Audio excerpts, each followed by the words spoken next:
Everyone praised my sacrifice, and I nodded along, even though I was already tired in a way I didn't know how to explain.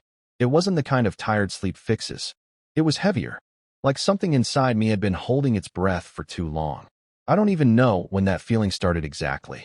I just know that by the time I noticed it, it felt normal to carry it around. I told myself this was adulthood. This was responsibility. This was what it looked like when you did the right thing, even if it didn't feel good anymore. Emotionally, I live in a strange middle place. I'm not angry all the time. I'm not devastated either. I'm just muted. I second-guess myself constantly. I wonder if I'm being dramatic. I wonder if everyone else feels this way and just doesn't say it out loud. Some days I convince myself I'm fine. Other days, I feel like I've misplaced a version of myself and don't know when it happened. We met young. Young enough that the future felt like a shared project instead of a question. There wasn't anything dramatic about it. We were just two people who liked each other, talked easily, and imagined a life that made sense on paper. I remember sitting on the floor of a half-empty apartment, eating takeout straight from the containers, talking about where we'd be in 5 years. It felt grounded, responsible, like we were building something solid. Early on, what bonded us was teamwork. We were good at planning, good at agreeing on goals. We talked about careers, about kids, about doing things the right way. There was comfort in that. I trusted her because things felt aligned. I didn't feel swept away. I felt steady. And at the time, steady felt like love that would last. The first crack didn't look like a problem.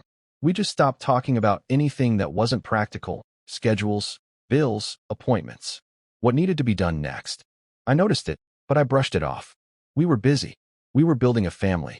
Conversations change when life gets full. That's what I told myself. I didn't want to be the person who complained when everything was technically working. Parenting slowly replaced partnership. Not all at once. Just enough that it felt gradual and reasonable. Our roles became clearer than our connection. We coordinated instead of connected. We managed instead of shared. I told myself this was a phase. That once things settled, we'd find our way back. Conflicts didn't disappear, they just got postponed. Anytime something felt off, there was a reason not to address it. The kids were too young. Work was stressful. Now wasn't the right time. I learned how to swallow thoughts mid-sentence. I learned how to tell myself it wasn't urgent. Silence became easier than disruption. Somewhere along the way, my emotional needs started to feel selfish. Wanting to be seen felt indulgent. Wanting to be heard felt like asking for too much when everyone else depended on me. So I adjusted. I lowered the volume on myself. I showed up, provided, stayed calm. I became reliable. There were moments that should have brought us closer. Family dinners. Weekend outings. Sitting together after the kids went to sleep. But even then, it felt like we were in parallel lanes. Present, but not really with each other. I'd sit on the couch and feel oddly alone, even though nothing was technically wrong. Resentment didn't arrive loudly. It grew quietly, tucked behind routines. I didn't lash out. I didn't shut down completely. I just felt less visible over time. Like my value was tied to how smoothly things ran. Like as long as I kept everything moving, there was no need to ask how I was doing. The moment that shifted something wasn't a fight or a betrayal. It was small, almost unremarkable. I realized that when I was appreciated, it was always for what I did, what I handled, what I provided, not for who I was. And that realization sat with me in a way I couldn't shake. I started noticing how often my absence wouldn't really change much, as long as the structure remained intact.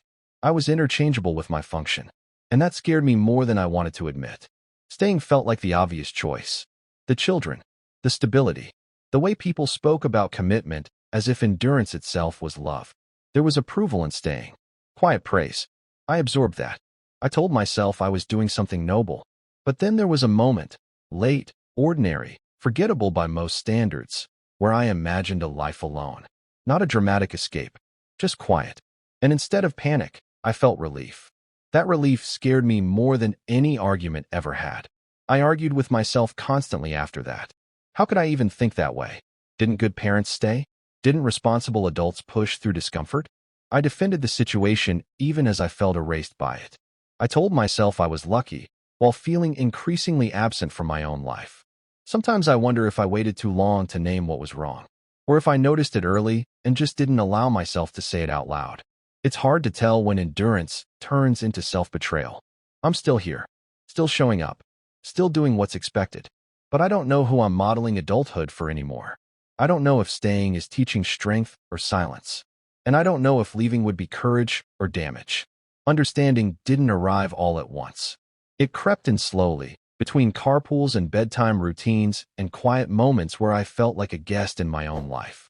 If you've lived something like this, I'm curious how you see it now.